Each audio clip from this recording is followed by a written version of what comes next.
Contraportada Bueno, Radio. esto sí es una oración contestada. Detrás teníamos cuántas semanas detrás de Jacqueline Mora. Para nosotros es un gran honor Uh, tenerla. Primero, una amiga que estimamos muchísimo, una tremenda profesional, la mejor economista para mí que existe en el país y además extraordinario ser humano. Jackie, bienvenida, por fin. Tuvimos que hacer un live y armar chisme en las redes para que te dignaras a aceptar nuestra invitación.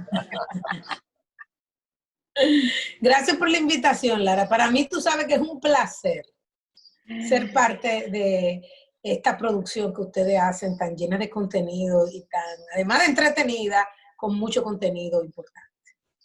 Jackie, y tú Bueno, Jacqueline, tú sabes que... yo no he dejado hablar gordito, gordito habla para. No, porque yo iba a decir, te vamos a entrar como la conga, como se dice en el argot popular. Tú sabes que ahora mismo abrimos los diarios nacionales e internacionales y tú te abrumas porque te habla de la recesión económica, te habla de que por lo menos aquí en República Dominicana no vamos a subir ni a bajar, pero eso no es lo que piensan muchas personas. Desde tu óptica como especialista del tema, ¿cuál es el panorama que tú ves con relación a la crisis económica que estamos y que vamos a pasar post-COVID-19? Mira, en primer lugar, obviamente que es una crisis cuyo eje, ¿verdad? O cuyo epicentro está en la parte de salud. Cualquier desarrollo de aquí en adelante va a estar muy atado a los desarrollos que se hagan, investigaciones y avances a nivel de salud internacionalmente. Ustedes recuerdan que en el primer mes de la crisis todo eran que se está haciendo una vacuna, que si no se está haciendo, etcétera. Y ese nivel de noticias ha bajado un poco, ¿verdad? Porque internacionalmente pues se han enfocado en ver cómo sacan una de dos, ¿verdad? Por un lado, los tratamientos que sirven para, una vez que ya tienes el virus, disminuir los efectos sobre el tema pulmonar, ¿verdad? Y disminuir cómo se trata. Y en segundo lugar, pues ya tiene que venir alguna vacuna que haga inmune de alguna manera al ser humano de esto. Por ende, el tema de la cuarentena es fundamental. Mientras no tengamos grandes avances del lado médico, pues entonces la cuarentena tiene que seguir. Ya hemos visto países que han intentado abrir de repente muy rápido y vuelve otra vez, incrementa el tema de los contagios, etc. En países como los nuestros, donde el sistema de salud sabemos que tiene sus oportunidades. Entonces, dado eso, ¿verdad? Nosotros hemos tenido un choque de dos vías. Tuvimos un choque externo porque dependemos mucho del turismo, porque el turismo es una fuente de divisas importantísima y porque nuestra relación con el turismo es fundamental y ha sido un eje de desarrollo.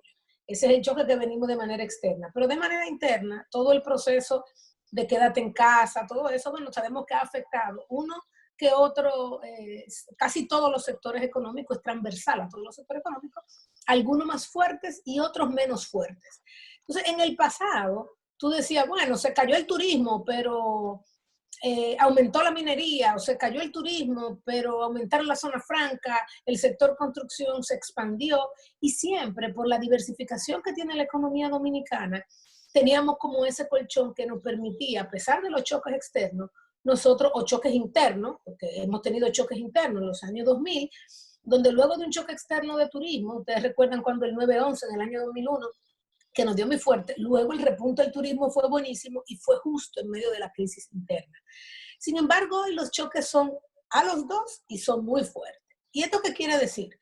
Esto quiere decir que claramente el impacto económico, que es transversal a todos los sectores, es un impacto económico no menor en el caso de la economía dominicana. Y claramente el impacto en divisas también es un impacto no menor, pero sin embargo, déjame contarte algo. En todos los países se están aplicando recetas, vamos a poner, ¿verdad? Y están diciendo, bueno, tenemos que tener apoyo a varios grupos de vulnerabilidad. Hay un grupo de vulnerabilidad clave, que es el informal, que está allá afuera, que no tiene un récord, que no sabemos dónde está, que solidaridad, digamos, es el que más sabe dónde se encuentra este individuo. Y obviamente las estrategias de solidaridad son estrategias muy efectivas para ese grupo. Hay otros que son empleados, que están empleados en sectores que el choque le ha dado muy fuertemente. Y obviamente las autoridades han sacado este programa FASE para apoyar a que las empresas no tengan que sacar a sus empleados, para que no haya un choque permanente, para que la misma empresa no tenga entonces que desvincularlo y pagar también el tema de prestaciones, para que no haya una desconexión económica por esto, y ahí está el tema fácil.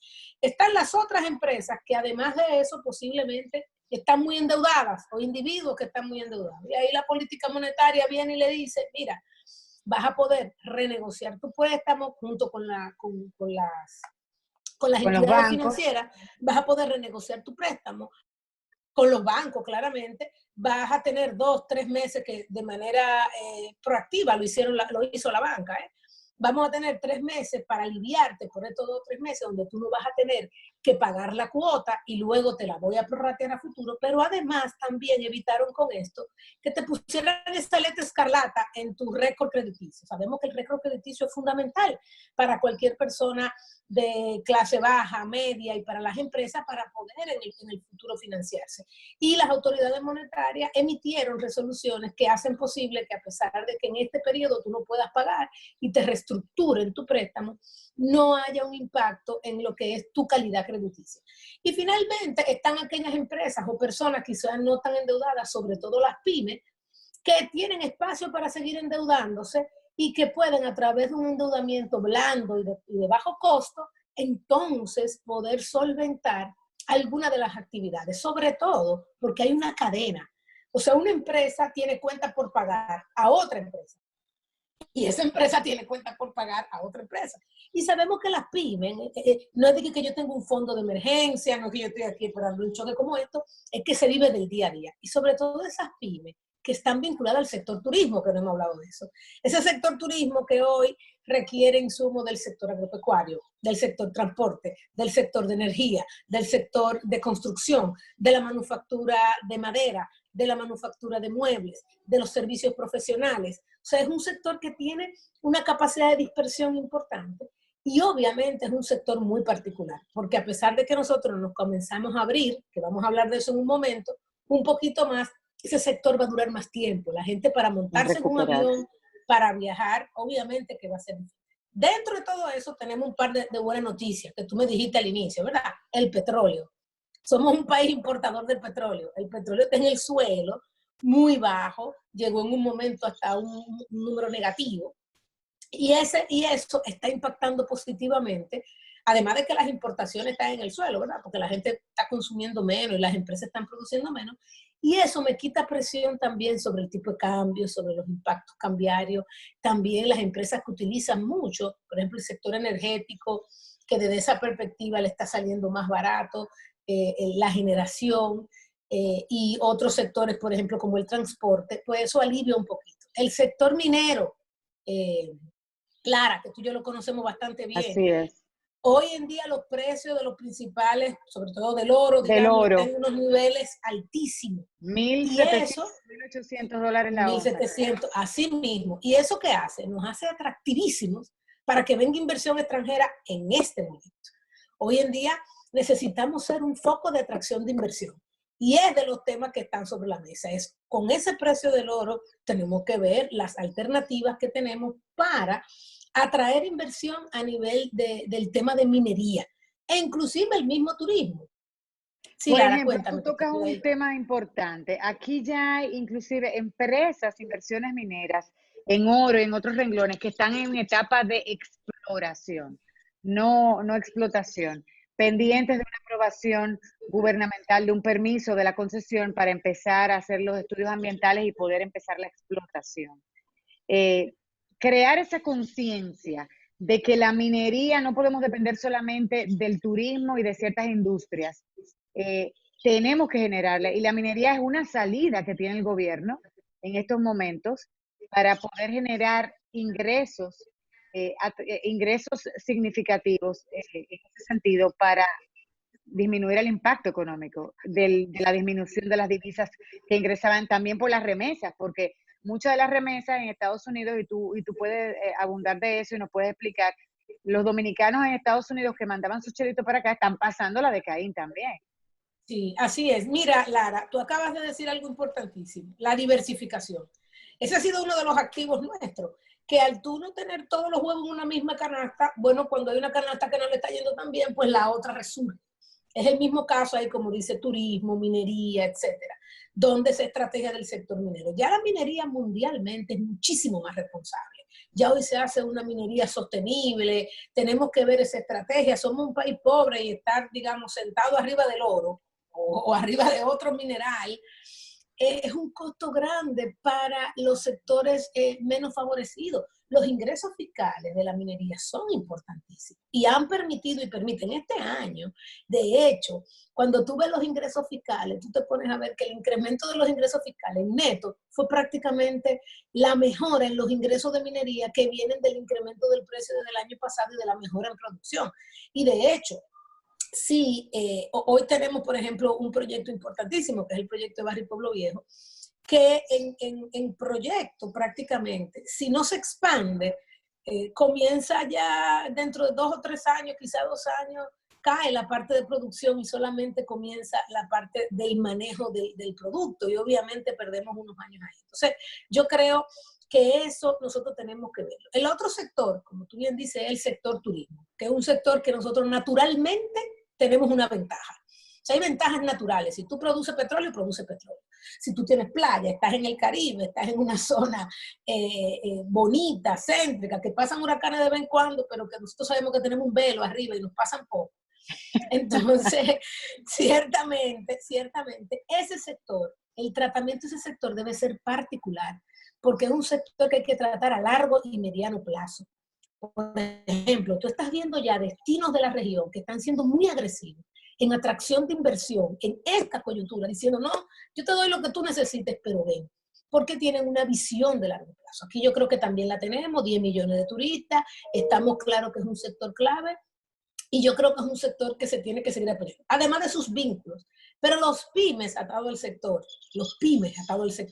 es fundamental, porque cuando tú comiences a abrir, que el sector construcción, por ejemplo, es un sector buenísimo para tú comenzar a abrir, porque es más fácil de implementar los protocolos de seguridad, no se trabaja tan cerca, tiene una gran utilización de maquinaria, pero entonces se lleva consigo y hace crecer el sector de metales, que nosotros producimos metales, el sector de cemento también, los servicios de transporte pequeño, de pymes que le dan servicio de transporte de materiales.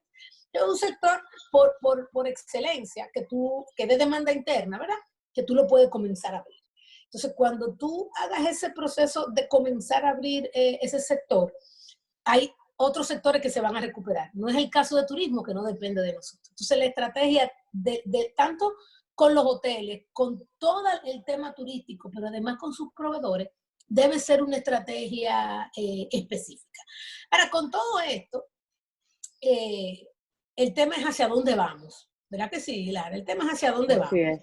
Hay Y proyecciones, habían yo claro. vi que algunos han proyectado, el Citibank hizo una proyección de cuánto íbamos a crecer, la misma CEPAL, el Fondo Monetario, CRES hizo un escenario que yo no quiero ni siquiera mencionarlo porque es terriblemente pesimista, pero de acuerdo a tu conocimiento y experiencia, has visto todos esos estudios y esos análisis, ¿cuánto creceríamos y cuánto sería la recuperación, por ejemplo? Las proyecciones. Mira, te voy a ser honesta. Obviamente, este es un momento de hacer escenarios. ¿Por qué? Porque no sabemos en qué momento la parte médica, que como te dije, es lo que va a determinar en qué momento podemos abrir, en qué momento hay un tratamiento, en qué momento esto es más pequeño. Entonces, tú puedes ahí hacer varios escenarios. Definitivamente, a nivel internacional, que tienen una perspectiva bastante favorable, como tú bien dices, de que vamos a crecer 0 o que vamos a decrecer como mucho 1, Fitch tiene, mire, vamos a decrecer 2%. Yo te diría que de alguna manera esos escenarios también minimizan el impacto de la parte turística. Yo me inclinaría quizás por algo más cerca de lo que dice Fitch, quizás una caída de un -2, un -3% el PIB. Sí, todo el proceso de vuelta, de apertura, se maneja muy bien. Tenemos que estar claros de algo, Lara. Ya hay países que han comenzado a abrir y han tenido que volver a cerrar, porque inmediatamente se le dispara los niveles de contagio. Y el sistema de salud es lo que nosotros tenemos que salvaguardar. Si esto se te llena de gente infectada y tú no tienes la capacidad de respuesta, entonces el costo de vida va a ser 1.000 millones muy grande en vez del costo económico. ¿Cuánto vale una persona? Y es de eso que estamos hablando. Nos encanta hablar del tema económico, etcétera, pero ¿cuánto vale una vida? ¿Cuánto vale una persona? En eso que nosotros tenemos que pensar. Lo que claramente, bueno, viste que ayer el Fondo Monetario Internacional aprobó una solicitud del gobierno de 650 millones de dólares, pero es bueno aclarar para qué son esos 650 millones de dólares. Porque quizá la gente piensa que esos 50 le entraron al Estado y que el Estado puede comenzar a gastar. Y no es así. Es lo que se llama una facilidad rápida de apoyo a balanza de pagos. ¿Y qué quiere decir de apoyo a balanza de pagos? De apoyo a la estabilidad de la divisa. Es un desembolso que se hace al Banco Central para que el Banco Central fortalezca su posición y pueda enfrentar los retos de divisa que hay en este momento. Como tú sabes, Lara, la depreciación le da diferente a cada quien. Aquellos que se pueden cubrir de la depreciación y tener activos en dólares, pues les va a ir muy bien, que regularmente son los de clase más alta. Los de clase más baja, que se vive de la importación, de consumo de importación, pues le da muy duro a la inflación. Y la inflación a esa clase le da bastante duro.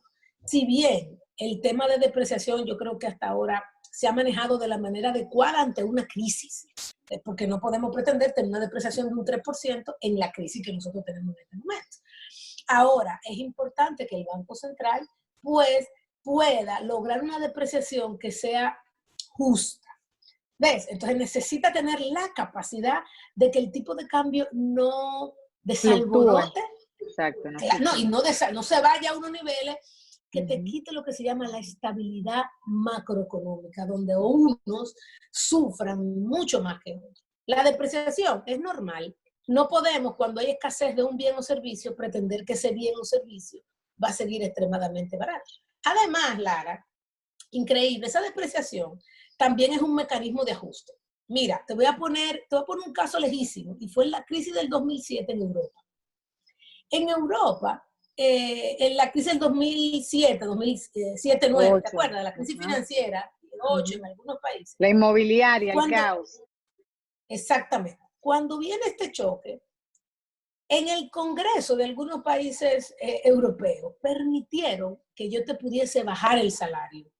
¿Por qué? Porque era una de dos. O te bajo el salario o te saco. O sea, si yo tengo que reducir mis costos laborales, yo tengo que tomar, bueno, o le bajo el salario a todo el mundo y dejo a todo el mundo con algo, o saco personas del trabajo. Entonces, eso se llama que se ajusta o por precio o por cantidad. Y esos congresos permitieron que sea un ajuste mejor por precio en vez de cantidad, porque el ajuste de cantidad es injusto, vamos a decir. Solamente los que salen son los que pierden. Entonces prefirieron eso. Eso mismo pasa con el tipo de cambio. Cuando tú lo dejas ajustar, es mejor que se ajuste un poco y que todos pierdan un poquito a que yo haga solamente el ajuste por cantidad. ¿Y qué significa el ajuste por cantidad? Que si el Banco Central se pone a defender el tipo de cambio, entonces la tasa de interés se dispara. Y esa tasa de interés te afecta a ti que tiene un hipotecario, le afecta a un pyme, le afecta a otro, y entonces se ajusta la cantidad. Entonces, claramente, el escenario que queremos, algunos están preocupados, pero ante la crisis que tenemos un escenario en Dominicana que es relativamente favorable respecto al resto de la región, pero es un choque. Yo no te digo un choque de cero, no lo creo. Eso sería minimizar el impacto de turismo. Yo creo que es un choque más fuerte. Ahora, ¿qué nosotros podemos hacer en esa coyuntura, Lara? ¿Qué podemos hacer en esa coyuntura? Yo como un pyme, ¿verdad? ¿Qué yo puedo hacer? Oye, lo primero es irte inmediatamente. Mira, y yo te voy a hacer voy a abrir un paréntesis. Todo pyme lleva como orgullo cada vez que contrata a una persona, el impacto que tiene esa persona dentro de su hogar. Para un pyme salir de una persona es un duelo. Eso es así. Entonces, obviamente, el pyme, a pesar de que a veces tiene que tomar decisiones, tiene que cuidar la parte laboral. Lo primero que yo digo es, miremos bien las regulaciones laborales. Hay muchas opciones para cuidar a tu gente. Tu gente tiene que entenderlo, tiene que saber comunicárselo, pero hay muchas opciones en ese sentido. Además, que están los programas FASE, ¿ok? Fase 1 y fase 2, hay 2 tipos de fases que ayudan a paliar esta situación. Por otro lado, es importante acercarse al banco. Los bancos tienen opciones. A veces estamos guapos con los bancos porque no nos dieron una facilidad. En este momento tenemos que tener un nivel de acercamiento a la banca para ver esas opciones que están sobre la mesa. ¿Okay? Lo otro, obviamente, es negociar las cuentas por pagar. Nosotros tenemos que ponernos en un proceso de negociación. Las empresas grandes que en ocasiones simplemente no te pagan y no te dicen nada, tienen que hacer ese proceso con los pymes y sentarlos y decirle, mira, tenemos esta situación y este es el plan que yo tengo para el pago de cuenta por pagar, porque a los pymes le da muy duro. No, y las grandes Sí, que tienen unos procesos que te pagan a 120 días, a 90 días, o lo tomas o lo dejas. Se ha hablado durante años de una legislación, por ejemplo, en Colombia, pagar a 30 días es un caso extremo, o sea, la gente recibe factura y paga. Recientemente he visto que hay intenciones de crear una ley de que exija ese pago a la liquidez de las MIPYMES y de los pequeños. Sí, una iniciativa así, obviamente, tiene una cadena, ¿verdad? Porque tú tienes primero que como certificarte como MIPYME para que entonces te apliquen esas cualidades. Pero déjame decirte que también el sector financiero, con el tiempo ha ido desarrollándolo más, tiene productos como factoring, como confirming, que es el pago adelantado de factura, que también es bueno que se acerque, si tú eres pyme, ver si tú le estás vendiendo a una empresa muy grande, si tiene las opciones de confirming, que confirming es, mira, yo tengo una factura de ellos, pero yo la puedo descontar antes de tiempo como una solución financiera, así yo tengo mi cash y posiblemente a cambio de algo parecido a un descuento de pronto pago. Algo interesantísimo, yo sé que tú te has dado cuenta porque estamos en eso en este momento, es la innovación que ha surgido. Mira cómo estoy copiando. Es la innovación que ha surgido ahora. Creo que en el segmento anterior tenías una persona de un retail, sí, de un retail grande, ¿cierto? Sí, de CCN, Grupo CCN. De Grupo CCN ha puesto a disposición, tú sabes que está todo este tema de remesa y tú ves la gente haciendo una fila grandísima para buscar 3 pesos. Y ha puesto esta innovación de que lo tienes ya hace un tiempo, de que tú desde Estados Unidos, donde tú estés, le puedas comprar el bono de comida a esa persona para llevarle la compra. Esas son innovaciones que son necesarias y ese familiar que está allá quiere asegurar que tú tengas para comer. No quiere mandarte ese dinero y va y cae en la mano de otro, y va y se lo bebe, y va y sale y se lo parrandea. No, yo quiero asegurarte este nivel y hace que disminuya el contagio, que tú no tengas que salir a buscar ese dinero, que a ti te lleguen los bienes y servicios que tú tienes que llegar. Y así está la innovación. Mira cómo estamos hoy en este programa. En vivo, mira, yo te puse la cámara. O sea, y algo importantísimo es que además ha creado ¿cómo yo le llamaría? Ha creado más cercanía en algunas cosas el proceso. Hay muchos webinars gratis, mucha empatía, mucha solidaridad. La palabra es solidaridad. Hoy tú entras, puedes descargar libros gratis, puedes ver ópera gratis, puedes ver teatro gratis, están dando webinars y seminarios de todo el tema gratis. Y yo creo que esto ha hecho que entendamos mejor lo que significa la solidaridad. Lara, esto es una crisis que solo se combate con solidaridad. ¿Y qué quiere decir? Claro, mira, si tu empresa le está yendo más o menos bien, pues entonces no tomes fase, porque los recursos son limitados. Exacto. Tú sabes, o sea, trata de que las cosas vayan donde tienen que ir, Lara, porque todos estamos conectados. Todos estamos conectados. Cuando tú vienes a ver, esa acción tuya que hizo que Fashion no le llegara a una empresa, esa empresa dejó de existir, esa empresa dejó de demandarle bien y servicio a la empresa donde trabaja tu esposa. Y entonces tiene que salir de esa compañía. Estamos todos conectados. Y solamente, imagínate un sistema nervioso completo. Tú tienes 2 opciones. Si tú apagas una parte del sistema circulatorio y del sistema nervioso, el sistema completo colapsa. Ahora, si tú lo que haces es que disminuye la presión, trabaja a presión bajita, todo sigue funcionando a un paso más lento. Entonces, hay algo que a mí me encantaría decir, es que nosotros estamos en una época de fuerte solidaridad. Claro. Y que solamente con eso nosotros vamos a poder paliar esta crisis lo antes posible. Por favor. ¿Sí? Jacqueline, tú sabes que, la verdad es que tú sabes que tú nos fascinas a nosotros y cuando te escuchamos hablar, yo soy de las que digo, Dios mío, esta mujer debería de estar ahí en el Palacio Nacional tomando esas decisiones económicas que ahora mismo el país necesita, o sea, rápidamente y de la manera tan clara y espontánea, porque tú primero hablaste en este poquito tiempo sobre los sectores que tienen oportunidades y ahí estamos mirando el vaso medio lleno totalmente, o sea, nosotros tenemos oportunidad de aquí, miren, esto nos ha beneficiado por esto, por esto, por esto, por esto. Luego, obviamente, la realidad de lo que está pasando en el país con el tema económico, pero también acabas de mencionar una parte muy importante que es el tema de la solidaridad, y no solo la solidaridad de parte de nosotros, la gente común y corriente, sino la parte de los empresarios que a lo mejor sus sectores no han sido tan golpeados, como de una manera u otra, no me gusta usar la palabra maltratado, pero cómo han desconsiderado incluso a sus mismos empleadores, dependiendo de un sistema únicamente de fase y ellos desligarse de la otra parte que supuestamente también le correspondía hablar. Si nosotros viviéramos, y mi pregunta viene, ahora mismo los dominicanos, y tenemos un sinnúmero de propuestas, no, que se debe de hacer esto, que se debe abrir la economía, que se debe, desde tu opinión tuya personal, si Jacqueline Mora tuviera la oportunidad de tomar decisiones, de decirle, de hacer un plan de gobierno ejecutable en las próximas 24 horas,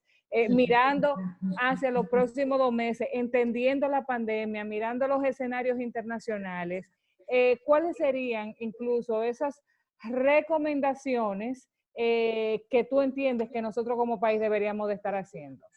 Mira, te metió al medio, Jacqueline. Te metió al medio.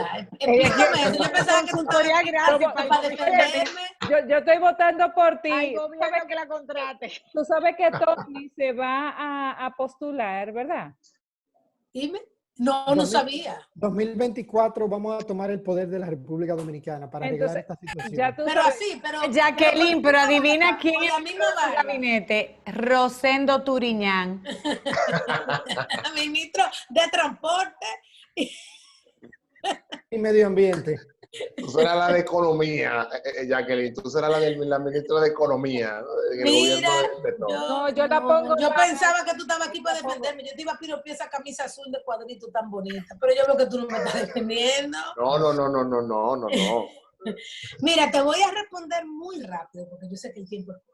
Pero tiene que mandar la factura por esa consultoría, porque eso no es gratis, ¿eh? Aquí todo hay que cobrarlo ya. Lo que tú vas a decir es importante para el gobierno, manda la factura. Estamos en solidaridad, Tommy. Déjenla responder, que ahorita no escribe DJ Flow que ya se acabó el tiempo. Déjenla responder. No, mira, yo te voy a decir algunas ideas, obviamente, que están en mi cabeza ya hace tiempo y que yo creo, y no solamente en mi cabeza, también la he escuchado y he valorado. Lo que ponen sobre la mesa todo el mundo, economista, empresario, que yo creo que tienen mucho valor. Yo creo que la primera cosa es, todas estas medidas que se han hecho fiscal y monetarias son muy buenas. En el lado monetario, principalmente, que hay muchos recursos. Esos recursos no es que la banca tiene los recursos y lo va a prestar sin riesgo, no, la banca tiene los recursos y tiene que asumir su riesgo para hacer ese préstamo. A su propio riesgo. Si hay pérdida, lo pierde la banca y así por el estilo. En una situación como esta, se estila que en algunos países se crean lo que se llaman fondos de garantía, donde se pone riesgo tanto público como privado. ¿Qué me permite eso? Que la banca pueda ser más agresiva, que un pyme que quizá, no, yo no estoy dispuesta a perder eso, le puede dar la oportunidad. Tú sabes que cuando tú descartas gente, tú descartas malos, pero descartas buenos por los indicadores, ¿verdad? Que se llaman falsos positivos, ese tipo de cosas.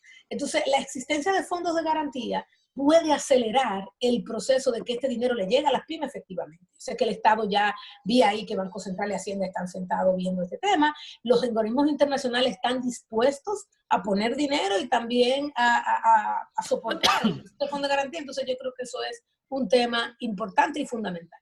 Lo segundo es que rápidamente, para dar una señal al sector, a los inversionistas internacionales, rápidamente pusieron una estrategia para el sector turismo.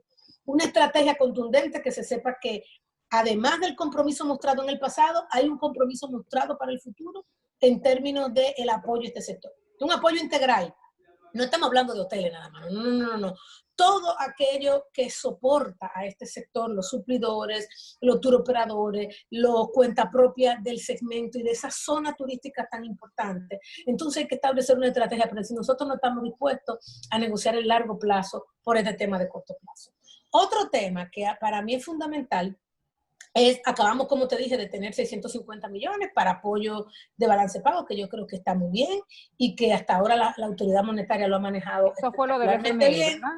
Esto fue lo del fondo, pero eso es para apoyo de la balance pago, o sea, para apoyo de que esta depreciación no se nos vaya de las manos. Pero como gobierno, obviamente, para implementar otras estrategias, va a ser necesario levantar fondos. Hay gente que dice, bueno, no, pero que no construya. Bueno, pues tú estás dejando los programas de construcción son en sí programas de soporte económico. Tú no puedes quitarle la sábana a uno para ponérsela a otro, ¿verdad? Entonces, ciertamente se requieren recursos. Ahora, vamos a partir de la realidad dominicana. ¿Dónde estamos? Estamos en medio de un proceso electoral. ¿Verdad que sí? Que nos diferencia de otros países donde el gobierno que está ahora en el poder también piensa, bueno, pero ¿cómo lo hago? No toma decisiones a largo plazo porque va a haber un reemplazo. Sí, como gobierno lo podrías hacer porque tiene la potestad. Bueno, o sea, un reemplazo porque Danilo tiene que entregar, o sea, Danilo no es el candidato, o sea, o es Luis Abinader o es hay una transición. Y ante esa transición, tú te imaginas tú que lleva 8 años en el poder, haciendo reformas, haciendo cosas, tratando, y te agarra esta pandemia. O sea, tampoco es una decisión tan fácil. Yo siempre le digo a la gente que la autoridad monetaria venía con otro plan. Y cuando se dio la pandemia, tuvo que cambiar su plan de un día para otro, y lo hizo. Pero eso no deja de ser un choque para una planificación. Lo mismo pasa con el gobierno. Pero también existe el riesgo de que no se tome a bien.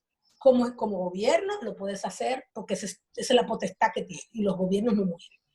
Pero obviamente de que se tome a mal, que lo tomaste antes de las elecciones, que se pasó esto, que pasó lo otro, que no quiero que como yo tomé el gobierno en el 13 con un déficit del 12, se lo voy a dejar a quien sea que venga. Es una decisión difícil. En esa decisión, yo te voy a decir, yo he estado pensando el tema. Y han habido casos interesantes donde cuando tú estableces una relación con el sector privado, tú puedes armar alguna especie de fideicomiso sector privado, donde tú puedas salir a buscar fondos internacionales, ponerlo en este fideicomiso que esté liderado por un sector empresarial que no realice elecciones, un sector empresarial que tiene 20, 30, 40 años, que va a seguir ahí los 20, 30, 40 años. Y tú imagínate que esos fondos para esta coyuntura puedan entrar a una estructura como esa, liderada en un consejo absolutamente privado, en un consejo que además tenga relaciones con cualquiera de los incumbentes, con lo de ahora, con lo próximo, y se siente y le hable y le diga, no, mira, esto lo vamos a manejar de esta forma, va a ser bajo nuestra directriz y no va a ser sujeta de un tema político. Entonces yo creo que una estrategia como esa puede ser una estrategia fantástica. Armar una especie de gestión de corto plazo, de fideicomiso, como nos encanta ahora, con un regente, ¿verdad? Que sea un intendente del sector privado, de diferentes sectores, donde ahí el gobierno, con los análisis que haga, ponga la pauta y ellos se encarguen de que esos fondos se van dirigiendo y se van utilizando de la manera más adecuada. Yo creo que es una iniciativa que puede paliar este freeze que a veces sentimos de que el gobierno no sea más agresivo endeudándose. Esto, claramente, nos va a dejar con un reto fiscal a largo plazo. Y para mí, otro tema importantísimo es quizá instaurar de manera transitoria, que luego se quede como permanente, lo que se llama un consejo fiscal, donde tú tienes gente independiente, hasta gente de fuera, que le da la señal a los inversionistas internacionales, no te preocupes, que aquí nosotros vamos a estar diseñando una manera de gestionar esto fiscalmente. Necesitamos la buena voluntad externa, necesitamos dar una cara diferente. Ya no somos Banana Republic. Nosotros somos un país mucho más organizado. Y hay que decírselo. Y finalmente, obviamente, yo creo que al final toda la fuerza política, de una manera u otra, están claras de que esto requiere solidaridad, de que esto requiere unión y de que esto requiere de esas iniciativas. Pues vamos a quitarle el factor político. Y una iniciativa como esta, yo creo que le quita el factor político. Pero definitivamente hay que trabajar muy duro en un plan de salida, ver lo que ha pasado con otros países, cuáles son las aperturas que no han funcionado y no hacerlas. Pero entonces seguir con el apoyo quizá un poquito más de estos programas de apoyo, tanto monetario como fiscal, con una supervisión y una búsqueda de fondos fuera. Luego, el año 2021, ya ahí tenemos la ley de alianza público-privada, traer expertos que sepan un proceso de negociación para poder hacer alianza público-privada que hagan que el gobierno no tenga que invertir tanto de su dinero, deje espacio para reducir la deuda y claramente hacer revisiones en el ámbito de la política fiscal, de la política impositiva, de una reforma fiscal que tanto hemos hablado. Y ya en el 2021 un compromiso con alguna de las reformas. Tenemos que ver la reforma laboral, etcétera, pero esas son cosas más a largo plazo. De corto plazo, esas son las cosas que yo te diría. Bueno, si yo tuviera un sombrero, ahora mismo me lo quitara. La ola para ti, porque tú sabes que yo soy la presidenta de tu fan club, pero escucharte es un gran privilegio, amiga. No tenemos más tiempo, pero tenemos que traerte nuevamente para profundizar en muchos de los temas. La verdad es que sin desperdicio, un material súper valioso. Agradecemos que sacaras esta mañana. Sacrificamos tiempo de Gabriel y del Príncipe para que tú estuvieras con nosotros. Yo sé que es importante y te lo agradecemos muchísimo. Muchísimas gracias. Me encantan tus lentes, Lara. Y para mí siempre es un placer estar aquí, además de divertido. Un abrazo. Te queremos. Bye. Muchas gracias. Bueno, señores, hasta aquí el contenido del día de hoy. Qué tolete de profesional. Eso de verdad bueno, es una entrevista que vamos a compartir con todos los radioescuchas en nuestras plataformas. Esperamos que al día de hoy lo tengamos.